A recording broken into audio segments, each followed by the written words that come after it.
ஆன்மீக தகவல்ல விளக்கு ஏற்றும் போது சொல்ல வேண்டிய ஸ்லோகம். விளக்கு ஏற்றும் போது நாம சும்மா வெறுமனே நம்ம விளக்கு ஏற்றக்கூடாதுங்க.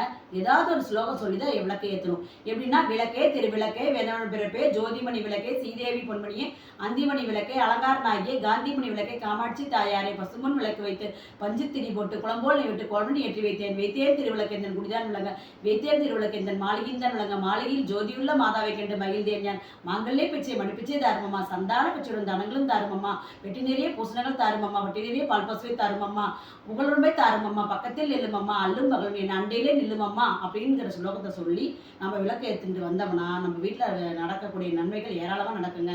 அதே மாதிரி அப்படி இல்லை முடியலையா உங்களால், தீபம் ஜோதி பிரபரம தீபம் ஜோதி ஜனார்த்தன தீபோ கரதமே பாவம் சந்தியா தீப நமோஸ்துதே சுபம் கரோது கல்யாணம் ஆரோக்கிய சுக சம்பதா மமபுத்தி பிரகாசாய தீபம் ஜோதி நமோஸ்துதே விளக்கே உன்னை வணங்குகிறேன் அப்படிங்கிற அர்த்தங்க.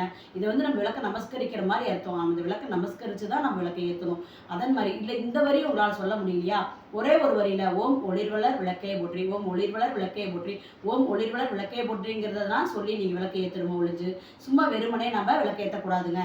இது நீங்கள் கண்டிப்பாக ஃபாலோ பண்ணி பாருங்கள். வாழ்க்கையில் நன்மைகளே நடக்குங்க. நன்றி.